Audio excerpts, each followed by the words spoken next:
तो प्यारे बच्चों और दोस्तों, देखिए एक बार फिर से आप लोगों के सामने रीजनिंग की बहुत ही इंपॉर्टेंट और शानदार वीडियो लेकर का हर बार की तरह इस वीडियो में भी हम लोग टॉप 20 क्वेश्चन को सॉल्व करने वाले हैं। ये जो आपके टॉप 20 क्वेश्चन है, अगर आप रेलवे से related, NTPC, group D, RPF की तैयारी करें या एसएससी से रिलेटेड किसी भी एग्जाम जैसे जीडी हो गया, सीएसएल हो गया, एमटीएस हो गया, सीपी हो गया या सीजीएल, तो दोस्तों हर एग्जाम के लिए बेस्ट है।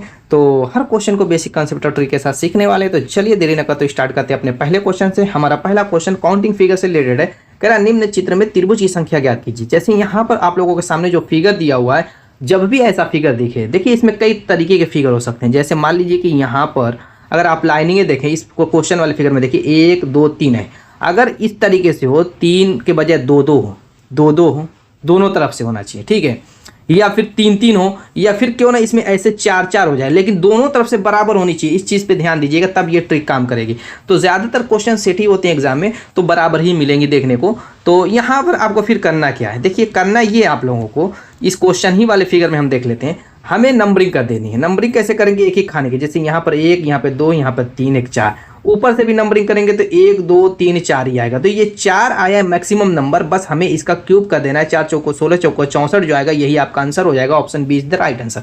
बस इतना ही इसमें करना है। तो काउंटिंग फिगर से रिलेटेड देखिए, जितने भी आपके त्रिभुज से रिलेटेड या वर्ग से रिलेटेड संख्या निकालने वाले क्वेश्चन होते हैं, उनमें ट्रिक ही लगाना बेस्ट होता है। क्योंकि ट्रिक नहीं लगाएंगे, वैसे काउंट करेंगे तो बहुत टाइम भी लग जाएगी और जरूर नहीं कि क्वेश्चन आपका सही है। नेक्स्ट क्वेश्चन की तरफ चलते हैं। हाँ, कुछ उसमें जैसे संख्या जो है, रेखाओं की संख्या निकालने वाले क्वेश्चन होते हैं, वृत्त वाले क्वेश्चन होते हैं, वो आपको डायरेक्टली देख करके सोल्व कर सकते हैं, उसमें आंसर आ जाएंगे, कोई दिक्कत नहीं होगी। नेक्स्ट क्वेश्चन में कह रहा है कि यहाँ पे अल्फाबेट कौन सा होगा। तो चलिए मिसिंग अल्फाबेट निकाल लेते हैं। इसकी ट्रिक आपको मैं बता ही चुका हूँ हर क्वेश्चन में, तो वही ट्रिक अप्लाई करनी है, कोई अलग नहीं करनी है। क्या करना है, पहला ले लेना, ए बी डी और फिर इसका पहला, फिर इसका पहला। तो आपने लिया ए बी डी, मिसिंग और के। दूसरी सीरीज हमारी बनेगी एन ओ क्यू और एक्स वाली, एन ओ क्यू और मिसिंग और एक्स। हमें देखिए क्या करना रहता है, इसमें सिर्फ ए टू जेड जो सीरियल क्रम वाली नंबरिंग होती है, बस वही कर देना, और कुछ इसमें ज़्यादा करना नहीं रहता। जैसे ए पहले पे, बी दूसरे पे, डी चौथे पे, के 11 पर। अब हमें इसमें पैटर्न को ढूंढना है कि किस पैटर्न में आगे बढ़े। 1 से 2 हुआ, आप कहेंगे +1 हो रहा है, ठीक है। 2 से 4 हो रहा है, आप कहेंगे +2 हो रहा है। 4 से अब क्या होगा हमें नहीं पता, और यहाँ पर हमें नहीं पता। यहाँ पर अगर सीरियल क्रम से सोचते हैं, जैसे मान लीजिए 1 के बाद 2 प्लस हुआ, 2 के बाद 3 प्लस हुआ होगा, ये तो एकदम कंफर्म है, इतना कोई डाउट नहीं होना चाहिए। 1 प्लस हुआ, 2 प्लस हुआ, तो 3 प्लस करके देख लेते हैं। हो भी सकता है, नहीं भी हो सकता है कि ना हो, तो करके देख, पहले चेक कर लेंगे। तो 4 3 7 होगा, 7वें पे जी आता है। तो अगर जी 7वें पे आया, मान लीजिए कि ये 7 हो गया, तो यहाँ पर फिर नेक्स्ट क्या प्लस करेंगे, आप कहेंगे 4, तो 11 आना चाहिए के। तो उसी से हम प्रूफ कर लेंगे कि हाँ सही है कि नहीं, 7 4 11 बिल्कुल आ गया। यानी जी देखिए तीसरे चौथे ऑप्शन दोनों में दिया हुआ है, तो हर हाल में हमें इसमें भी निकालना पड़ेगा। देखिए एन 14 पे होता है, आप कहेंगे कि एन 14 पे है, ओ 15 पे है, क्यू 17 पे है, और एक्स आपका किस पे है, आपका एक्स 24 पे है। अब यहाँ पर हम देखेंगे 14 से 15 हुआ, +1 हुआ, 15 से 17 हुआ, +2 हुआ। सेम वही ट्रिक ऊपर वाली इसमें भी चल रही है। 1 प्लस हुआ, 2 प्लस हुआ, यानी कि इसमें 3 प्लस होगा। 3 प्लस करेंगे 17 में तो 20 हो जाएगा, और 20वें स्थान पर आप सभी को पता है टी होता है, यानी GT आपका आंसर हो जाएगा। Option 4 is the right answer. Next question की तरफ चलते हैं। अगला क्वेश्चन क्या कह रहा है दोस्तों, दिशा दूरी का क्वेश्चन है। इस तरीके से चलिए सेट कर लेते हैं। एक काम करते हैं, इसको हम ऐसे बना लेते हैं, यहाँ पर बना लेते हैं, क्योंकि इसी में ही क्वेश्चन सेट हो जाएगा। ये आपका हो गया, इधर पूरब हो जाएगा, इधर पश्चिम हो जाएगा, नीचे आपका दक्षिण हो जाएगा, ऊपर आपका उत्तर हो जाएगा। इसी पे चलिए क्वेश्चन को हम लोग सेट करते हैं। क्या कर रहे हैं, कोई व्यक्ति उत्तर की ओर मुख करके खड़ा है। यदि उस व्यक्ति को इस प्रकार से सिर के बल खड़ा कर दिया जाता है। पहले तो कह रहा है कि कोई व्यक्ति उत्तर की ओर मुख करके खड़ा है। उत्तर की ओर का मतलब ऐसे खड़ा है। वो व्यक्ति खड़ा कैसे है, देखिए मैं दिखा देता हूँ। वो व्यक्ति खड़ा है ऐसे, ठीक है, ये आपका कार्टून टाइप मैंने बना दिया। वो व्यक्ति ऐसे खड़ा है, उत्तर की तरफ मुख है। उत्तर की तरफ मुख का मतलब जैसे आपका दायां जिधर रहेगा उसका भी उधर ही दायां होगा, जिधर आपका बायां उसका भी उधर ही बायां होगा, ठीक है। यानी अगर उस बंदे को आप देखेंगे तो उसकी पीठ पीछे वाला हिस्सा दिखाई देगा आपको, यानी वो उत्तर की तरफ खड़ा होगा। तभी तो आप उत्तर की तरफ आप खड़े हैं, तो आपके सामने कोई खड़ा होगा बंदा, अगर आपके फेस टू फेस खड़ा है तब तो सब कुछ उल्टा हो जाएगा, तो वो दक्षिण दिशा हो जाएगी। तो अगर आप उसकी पीठ पीछे देखेंगे तो आपका जिधर दायां रहेगा उसका भी दायां रहेगा। ऐसे आपको अपने माइंड में सोचना है कि उत्तर की तरफ वो खड़ा है और उसकी पीठ आपको दिखाई दे रही है, तो उसका दायां आपका दायां, उसका बायां आपका बायां, तो इस तरीके से वो खड़ा है, ठीक है। तो अब आगे क्या कह रहा है कि यदि उस व्यक्ति को इस प्रकार से सिर के बल पर खड़ा कर दिया जाता है कि उसका मुख अब भी उत्तर की ओर ही हो। अब ये देखिए क्या पॉइंट यहाँ पे नोट करने वाली चीज है। कह रहा है कि अब भी उसको हम क्या कह रहे हैं, बल खड़ा कर दे रहे हैं। किसके बल, तो सर के बल। सर के बल जब आप खड़ा करेंगे इसको, तो किस तरीके का डायग्राम बनेगा, जैसे यहाँ पे मैं सर के बल अगर आप खड़ा करते हैं तो ये आपका ऐसे सर है, ऐसे खड़ा होगा और क्या हो जाएगा, इसका हाथ कुछ ऐसे हो जाएगा और ये आपका इसका पैर हो जाएगा। देखिए कैसे बना लीजिए, यहाँ पर कुछ इसी तरीके से समझ लीजिए, ऐसे कार्टून है ये आपका। जैसे सर के बल खड़ा हो गया, एक हाथ इधर हो गया, एक हाथ इधर हो गया, ठीक है, ये सर के बल है। अब भी उसका मुख कह रहा उत्तर ही की तरफ है, उत्तर ही की तरफ उसका मुख है। अब आप सोचिए कि सपोज कीजिए आपका सर क्या हो गया, ऐसे आप जो है पैर को ऊपर कर लिए हैं और सर को नीचे कर लिए, क्या किए, लेकिन आप जो है अभी भी उत्तर की तरफ ही आपका मुख है, उत्तर की तरफ ही आपका मुख है, दूसरी तरफ मुख नहीं बदला हुआ है, मुख नहीं बदल रहा है, सिर्फ आपको प्लाट करके पैर को ऊपर कर दिया, सर को नीचे कर दिया। क्वेश्चन क्या बना रहा है, तो कह रहा है तो बताएं कि इस स्थिति में उसका बायां हाथ किस दिशा की ओर होगा। अब मुझको बताइए कि पहले किधर बायां हाथ था, जैसे इस तरीके से अगर आपका होता ऐसे, ठीक है, इधर दो हाथ है, एक इधर है एक इधर है, ठीक है, तो इस स्थिति में आपका जिधर देखिए उसका जिधर दायां होगा आपका भी दायां होगा, उसका जिधर बायां आपका भी बायां होगा, यानी अपने बाएं तरफ उसका बायां मानेंगे, दाएं तरफ कब, जब उत्तर की तरफ मुख था तब। लेकिन ज्यों ही इसने क्या किया, पलट दिया, यानी सर को नीचे कर दिया, तो डायरेक्शन चेंज हो गया, डायरेक्शन आपका क्या हो गया, चेंज हो गया, यानी कि पश्चिम दिशा में अब क्या हो जाएगा, उसका दायां हो जाएगा और पूरब दिशा में बायां हो जाएगा, यानी दायां हाथ किधर आ गया, इधर सॉरी दायां हाथ किधर आ गया, पश्चिम दिशा में, दायां हाथ इधर आ गया, दायां हाथ इधर आ गया और बायां इधर आ गया। बस आपका आंसर हो चुका है। कह रहे बायां हाथ किस दिशा में है, तो पश्चिम दिशा में है, option 2 is the right answer. मजेदार क्वेश्चन था, टाइम सिर्फ समझाने में लगी, वरना इस क्वेश्चन को सेकंडों में सॉल्व करने की जरूरत थी विदाउट पेन और पेपर। यानी किसी का डायरेक्शन अगर जिधर है अगर उसको पलट दिया जाए तो उसका हैंड क्या हो जाएगा, चेंज होगा, left to right, right to left, आपस में चेंज हो जाएंगे। बस यही था, एक तरीके से कह सकते हैं कि प्रतिबिंब दर्पण प्रतिबिंब वाला काम करेगा। अब यहाँ पर नेक्स्ट क्वेश्चन क्या कह रहा है कि यहाँ पर XC13 WD UF15 TG RI 17 QJ है, तो यहाँ पर नेक्स्ट पैटर्न क्या होगा। हम देखिए यहाँ पर एक चीज़ मैं बता दूँ, पहले संख्या को अगर देखते हैं, पहले संख्या ऑप्शन की तरफ तो नज़र होनी चाहिए आपको हमेशा एग्जाम में। संख्या की तरफ देखते हैं तो 15 तो 19 तो सब में, तो हमें संख्या में लॉजिक ढूंढने की ज़रूरत है ही नहीं, क्या लॉजिक ढूंढने की जरूरत नहीं है। अब अगर हम इसका पहला लेते, इसका पहला लेते, इसका पहला लेते हैं, सॉरी यहाँ पर देखिए यहाँ पे मिस्टेक हो गई, इसका पहला और इसका पहला, तो आप कहेंगे x है, u है और r है। इसमें अगर हम लॉजिक ढूंढने की कोशिश करते हैं, जैसे x 24 पर होता है और u 21 पे होता है और 18 पे, तो आप कहेंगे कि ये 3 के क्रम में घट रहे हैं, 3 के क्रम में घट रहे हैं। एक तो तरीका ये है, लेकिन मैं कहूँगा कि इस पैटर्न में ना ढूंढे तो बेहतर है। उससे आसान मैं तरीका इसमें बता देता हूँ, सब में ये काम नहीं करेगी, काम तो यही है, यही सब में काम करती है ज़्यादातर 90% क्वेश्चन में। लेकिन जो मैं तरीका बता रहा हूँ कुछ में कोशिश कीजिएगा, अगर इसमें इस टाइप का मिल गया पैटर्न तो आपका वो क्वेश्चन सेकेंडों का हो जाएगा, जो उसमें टाइम लगेगी उससे कम टाइम लगेगी। वो कैसे मैं बता देता हूँ। देखिए यहाँ पर अगर अपोजिट क्रम याद है तो आपको पता चल जाएगा, हाँ अपोजिट क्रम नहीं याद है तो भी आपको नहीं पता चल पाएगा। जैसे x है c का उल्टा, यानी x और c एक दूसरे का उल्टा दिया, वो WD का उल्टा, UF का उल्टा, TG का उल्टा, RI का उल्टा, QJ का उल्टा, हो गया काम। अब ऑप्शन से हमें चेक कर लेना है कौन किसका उल्टा है। लेकिन देखिए पहले बड़ा वाला x क्या है 24वें स्थान पर, c क्या तीसरे स्थान पर, तो पहले बड़े नंबर वाला है उसके बाद छोटे नंबर वाला। तो पहले में देखते हैं तो O15 पे L एक दूसरे का अपोजिट ही है और O15 पे होता है, L 12 पे होता है, यानी पहले बड़ा वाला एकदम सही है।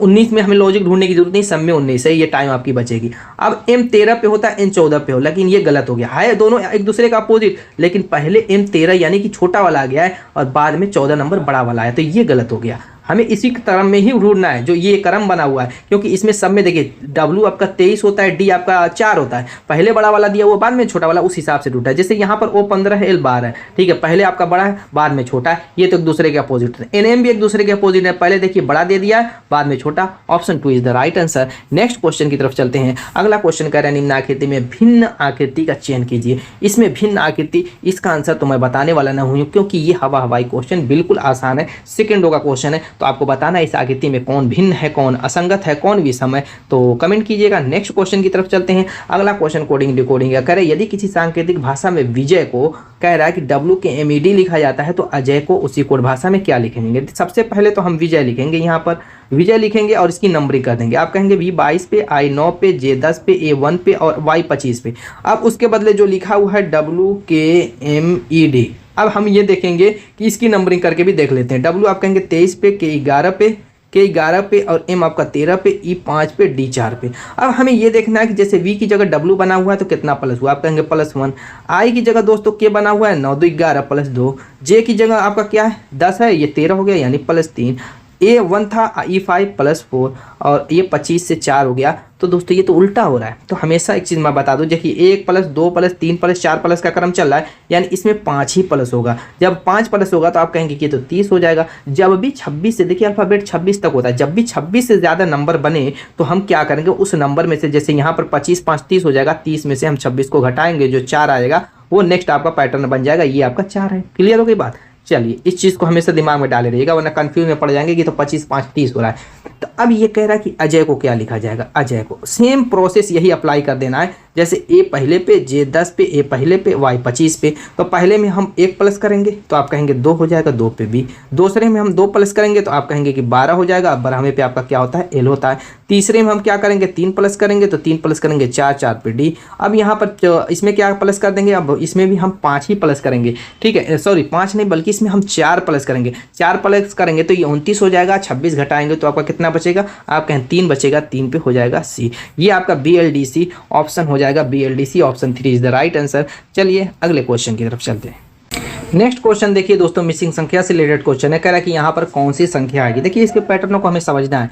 पहली चीज़, आपको 1 से 30 तक का स्क्वायर, जैसे मैंने कहा कि A to Z आप 1 से 26 तक वो क्रम याद कर लेना, उसका अपोजिट याद कर लेना है। वैसे ही आपको 1 से 30 तक का स्क्वायर और 1 से 30 तक का क्यूब याद होना चाहिए। प्रैक्टिस करेंगे याद हो जाएगा, कोई मुश्किल नहीं है। तो यहाँ पर देखिए क्या कह रहा है कि 121 है, 225 है, 361 है, और नेक्स्ट पैटर्न क्या होगा।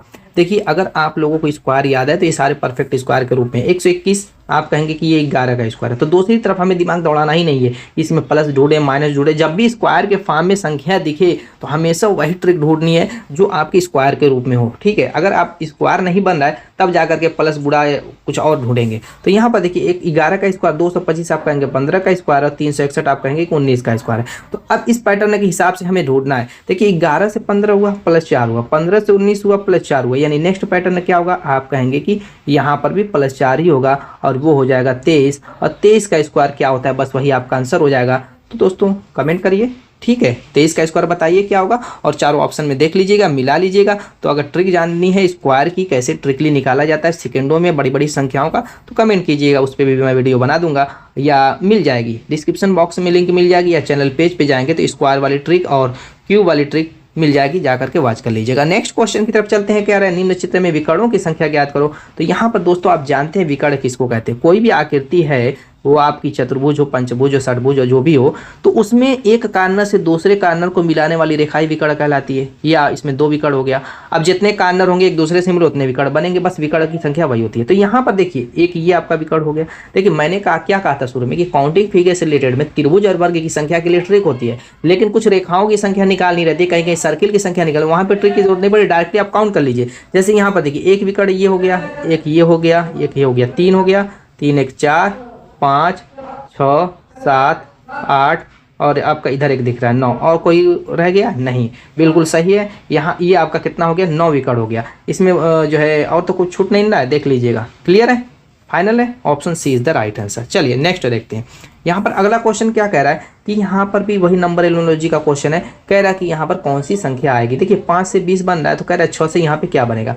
5 से आप 20 कैसे बना सकते हैं, आपका सीधा सा आंसर होगा कि 4 का गुणा करके। चलिए ठीक है, 6 में अगर हम 4 का गुणा करेंगे तो 24 बनेगा। 24 कहीं ऑप्शन में नहीं दिख रहा है, तो फिर एक तरीका है स्क्वायर वाली ट्रिक अप्लाई करने का। अगर मैं 5 का स्क्वायर करूंगा तो आप कहेंगे कि 25 होगा, फिर इसी 5 को मैं ला करके इसमें से घटा दूं तो आप कहेंगे कि 20 होगा। अगर इस ट्रिक का इस्तेमाल करके मैं अगर यहाँ पर वही काम करूँ, जैसे 6 का स्क्वायर करूंगा तो 36 हो जाएगा, इसी 6 को ला करके इसमें से घटा दूंगा तो 30 हो जाएगा, जो कि आपका आंसर दिख रहा है मुझको, option 3 is the right answer.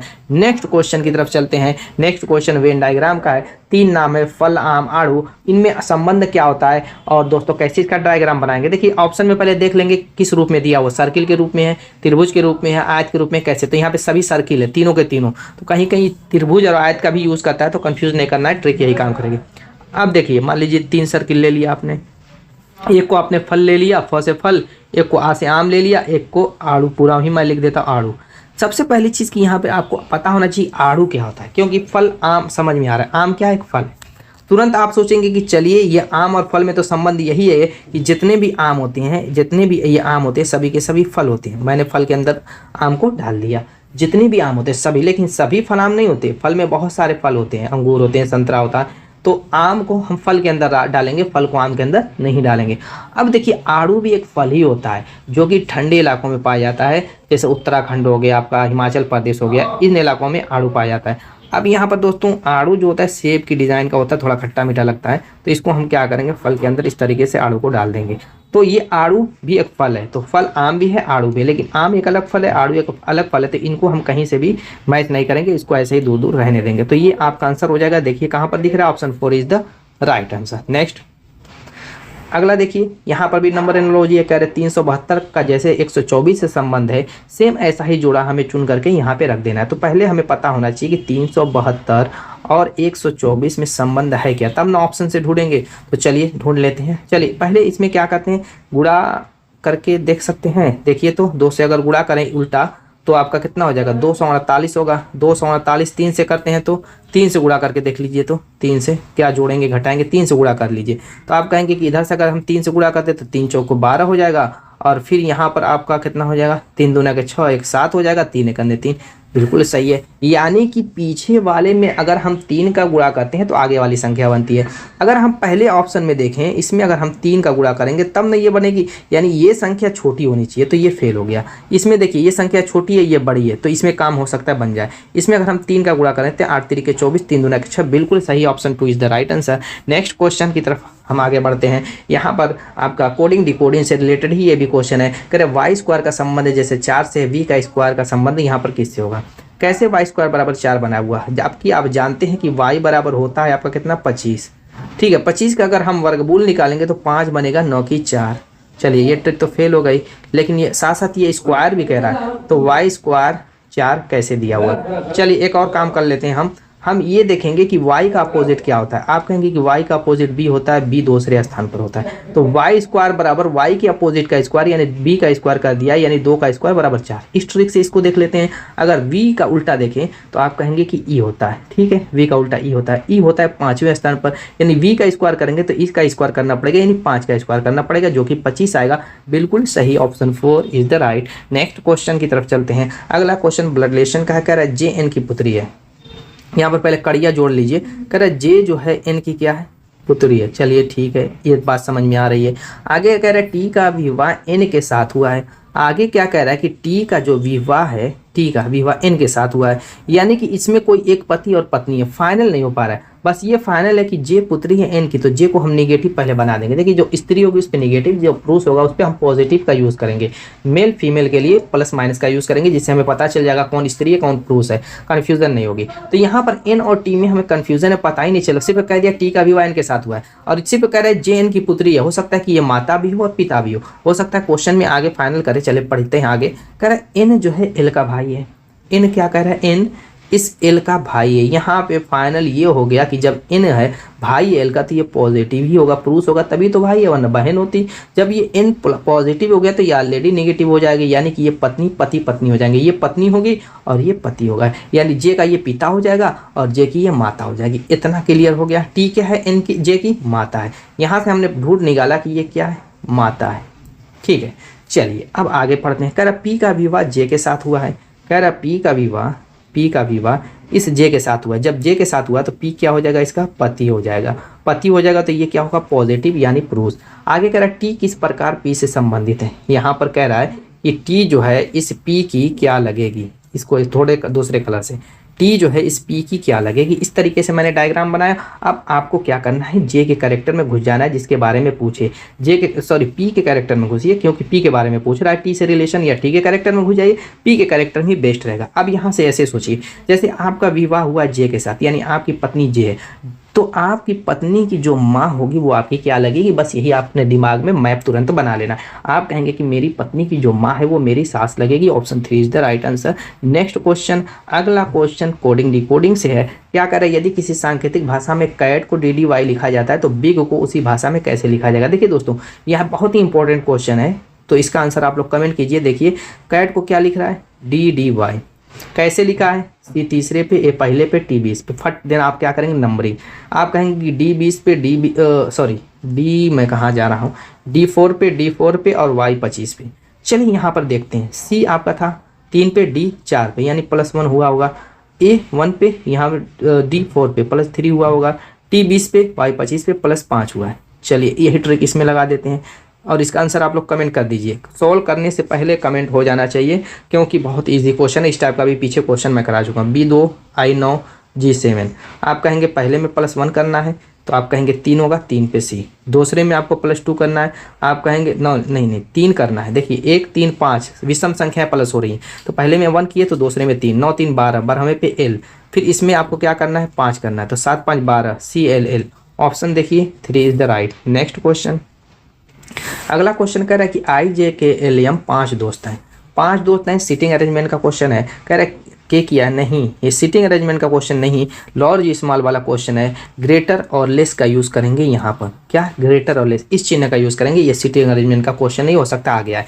कह रहा है IJKLM 5 दोस्त हैं, के की आय L की आय से ज़्यादा किंतु M की आय से कम है। देखिए यहाँ पर कई टाइप के क्वेश्चन पूछता है। लंबे नाटे का पूछ देगा या मोटे पतले का कर देगा, उम्र में ये ज़्यादा कम का पूछ देगा, आय में कम ज़्यादा का पूछ देगा। तो सबके लिए यही ट्रिक काम करती है, कोई अलग काम नहीं करेगी। यही ट्रिक अप्लाई करेंगे सभी पे, ठीक है। इस चीज़ का ध्यान दीजिएगा। कह रहा है के की आय L की आय से ज़्यादा, क्या कह रहा है के की आय L की आय से ज़्यादा किंतु M की आय से कम है बट लेस देन M। कह रहा है के की आय यानी के की आय L से ज़्यादा यानी के is greater than L but less than M यानी M की M से कम है। इस चीज़ पे हो गया काम। चलिए बस इस चिन्हों का यूज़ किया जाता है सटीक आंसर लाने के लिए भी, साथ साथ कम जगह पे आपका फूहड़ भी नहीं लगेगा, साफ सुथरा मैटर सॉल्व हो जाएगा, आंसर आ जाएगा। आगे कह रहा है जे की आय सबसे कम है तो जे को हम थोड़ा सा इधर रखने देंगे कि आप गरीब हैं, थोड़ा सा बैठे रहिए, अभी आपको बुला लेंगे, आपकी भी जगह बनेगी, ऐसी बात नहीं है। आगे कह रहा है कि आई की आय के की आय से कम है। आई की आय क्या कह रहा है, के की आय से कम है। अब यहाँ पर के की आय से आई की आय कम है तो यहाँ पर आई की पोजीशन कहाँ पर बनेगी, के कह रहा आई की आय के की आय से कम है तो यहाँ पर आई बना दीजिए। क्यों मैं यहाँ पे बना रहा हूँ, क्योंकि ये चीज़ नहीं कह रहा कि एल की आय से ये ज़्यादा है कि कम है। आई की आय एल की आय से ज़्यादा है कम है ये नहीं, वरना मैं यहाँ पर आई बना देता। अगर ये कहता कि के की और एल दोनों की आय से ये कम है तो यहाँ पे बना देता। अगर एल की आय से कुछ भी कहता तो यहाँ पर भी आई को मैं बना देता, तब भी सेट हो जाता। लेकिन आई और एल में कोई संबंध नहीं बना रहा है, इसीलिए मैंने क्या किया, इसको अलग से दिखा दिया कि के की आय जो है आई की आय से भी ज़्यादा है। चलिए एल से भी ज़्यादा है, आई से भी ज़्यादा है, यहाँ पर मैंने अलग बनाया। अब इसको क्या करा था, जे की आय सबसे कम है तो जे को हम क्या करेंगे, सबसे यहाँ लास्ट में कर देंगे। कह रहा है किसकी आय सबसे अधिक है तो एम की आय सबसे अधिक है, क्योंकि के की आय कह रहा है एल से भी अधिक है, आई से भी अधिक है, और जे की कह ही दिया कि सबसे कम है तो एम की आय जब के से ज़्यादा है तो सबसे ज़्यादा उसी की आय होगी। Option 4 is the right. Next question की तरफ चलते हैं। अगला क्वेश्चन सीटिंग अरेंजमेंट का क्वेश्चन आ गया। कह रहे 6 मित्र MNOPQR वृत्ताकार खड़े हैं। इस तरीके से 6 मित्र हैं, वृत्ताकार खड़े हुए हैं, लेकिन ये नहीं कह रहा कि उनका मुख किधर है। देखिए एक चीज़ इसमें मिस कर दिया है, मुख किधर है। कोई बात नहीं, हम मान लेते हैं केंद्र की तरफ मुख है, जब कुछ कह ही नहीं रहा है तो। जब कुछ ना कहे तो केंद्र की तरफ ही मान लीजिए। इस तरीके से 1 2 3 4 5 6 मित्र हैं। अब इनका दायां बायां सेट कर लेते हैं। देखिए क्या करेंगे, जिधर मैं बिंदी बना रहा हूँ नीचे से स्टार्ट करते हैं, यहाँ से जहाँ आपके जो है राइट साइड है वहाँ से स्टार्ट करेंगे। जैसे यहाँ इस तरीके से नीचे से स्टार्ट करेंगे तो दाहिना इधर ही होगा जिधर आपका दायां है। और उसके बाद एक छोड़े एक, एक छोड़े एक, एक छोड़े एक, इस तरीके से हम क्या करेंगे, बिंदियाँ बना देंगे। वो उनका जो है दायां हो जाएगा, जिधर बिंदी नहीं है बायां। कब ये केंद्र की तरफ मुख रहेगा, तब अपोजिट रहता, इस ऐसे रहता तो उसी का उल्टा हो जाएगा। बस इतना ही कर लेना है, बेस्ट ट्रिक है ये।